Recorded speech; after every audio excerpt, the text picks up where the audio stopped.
fún wọn cash. No. Kò ní di bẹ́ẹ̀ ṣe ń tẹ̀lé wọn lọ ra rice. Lọ rẹ̀ wà yẹn. Can I talk?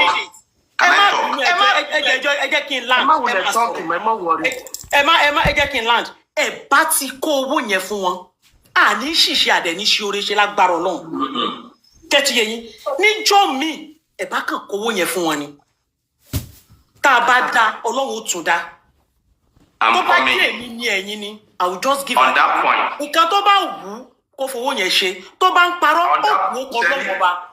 Tó bá ń fi ọmọ rẹ̀ parọ́, ó kú ó kọ lọ́wọ́ ọba. Tó bá ń fi accident ń parọ́, ó kú ó kọ lọ́wọ́ ọba. Òun ló ń wíṣà rẹ̀ bẹ́ẹ̀. Nítorí wípé níbi tí ẹnu dé láyé, ẹsẹ̀ ò débẹ̀. Next time, ẹ bá máa kówó yẹn fún ẹ bá kówó yẹn fún wọn. Ẹjọ́ ọ̀rọ̀ mo gbà bẹ́ẹ̀ mo láfi kún ọ̀rọ̀ tí Mama G sọ. Ẹjọ́. Yes sir. Mo láfi kún. Mo ẹ jẹ́ kí n dúró lórí ibi tí máa sọ̀rọ̀. Pásítọ̀ ẹni sùúrù. Mo ń bọ̀. Ẹjọ́. Pásítọ̀ ẹni ṣẹ́jú kan pọ̀. Ẹ máa sọ̀rọ̀ lórí ọ̀rọ̀ ẹ kí n máa bá mi ṣe pamọ́. Pásítọ̀ ẹni sùúrù ẹjọ́.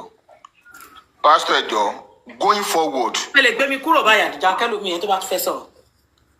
Going forward, Pastor, lórí kéèsì woman yìí, tẹ́ bá ti ń sọ̀rọ̀ ẹ jọ mi correct yín o.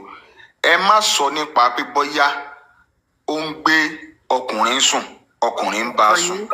Ẹ má sọ, ẹ jọ, ẹ má sọ. Ó kan yín. Number one, Pastor, ẹ máa ṣe oore fún ọ̀pọ̀lọpọ̀ èèyàn. Tí ẹ bá ti ṣoore fún yàn, lifestyle wọn tán gbé thereafter. Ẹ má wò mọ́. Owó tẹ́ bá kó fún wọn, ẹ jẹ́ kó wà documented. Tán bá ti sign. Irú mo yẹ kí n sọ example ni o. Bọ̀bọ̀ kan bẹ tọrọ ìfẹsù wọ́n ń pè ní Brother Wasiu. Tán ń pè ní Baba Aládìẹ. Tẹ́ bá rántí kéèsì ẹ̀ ó gbowó fún màá kan ń pè ní Madam Bright. Ó gbowó fún lẹ́kìnní, ó sí ṣọ́ọ̀bù, ó establish ẹ̀. Woman yẹn ó sọ owó yẹn báṣubàṣu. Ìgbà tí woman yẹn tó wá bẹ Wasiu ò ṣe ní hidden story. Ó gbé sí life.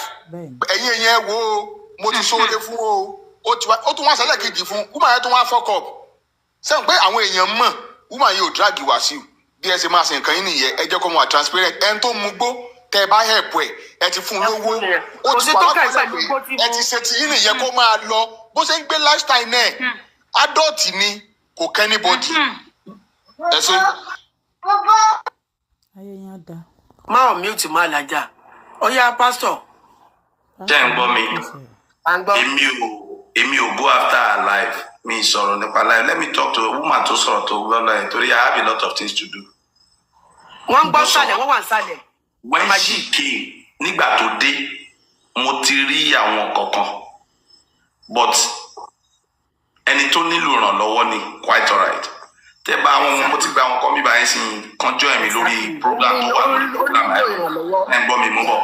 Now, lọ́jọ́ yẹn lórí life mo ti sọ fún bọ́n ṣe dáwọ́ mi ní fún ẹ lówó yìí o. Ẹ gbọ́ because mo sọ clear and clear. Mi ṣe bẹ́ẹ̀ ni. Wọ́n dá owó sáré káàtà àwọn èèyàn ni ọmọ kan wà olórí ni. They gave her 1.3 million naira. Mi mọ̀ rí. Mo fẹ́ kẹ́ gbọ́ bẹ́ẹ̀. So ní ìgbà tó di tí wọ́n máa I will not give you this money because number one. Why? Yeah, number one. The point is this one. Bẹ́ẹ̀ yẹn bá fún wọn yìí ní 10 million naira. Fowó jóná ni. Mo pè lákèsí kan mo ní. Did you remember or do you know that what happens to you? How did you get to this point? How did you get to this problem? If that problem did not, if you did not conquer that problem, there is nothing you are going to do with money that will be successful. But when I told her that and I see she doesn't want to go in that line, me sort of spiritual mom, I allow her to be going that physical way. A woman called me, Mommy Bisola from America. The woman now said, stabilize her, egbale fun, and make sure to stabilize her one more. Egbale fun. The instruction from the people that gave the money. And early in the morning, when I called her, I told her, only ka get libite magbe fún yín, tẹ́ bá nílé, ka oúnjẹ fún yín. I did all this thing. Ohun tó mú mi kó láti bí báyìí, from here to Molete is about 1 hour, 30 minutes. Ó ti kọ́kọ́ dààmú ayé wa náà. Then we got there, we saw the look of things. And everything we saw in there, bó ṣe múnú bíyàn. Ẹ ti rí àwọn kan tí wọ́n á bíbá láti péjì mi. Reading those comments, the people said, stabilize her. Don't give her the money. Stabilize her. So that she can be in a very perfect condition when they saw her. And that is the instruction I followed. And I went there to look this to myself. Surprisingly, it was all lies. I said the woman called me on Saturday and he told me on the bargain. I will say if you allow me to play the voice, Oloba on the bargain, immediately when I left there, whom I have to transfer 80,000 and 160,000. Owó kan tó jẹ́ òtọ́mbẹ̀ ní owó 40,000 tó jẹ́ gbèsè tó wá ń disturb ẹ̀ ládùúgbò. The woman said it, she called me, go on the bargain. Pay 5,000 on the 15, no dodon.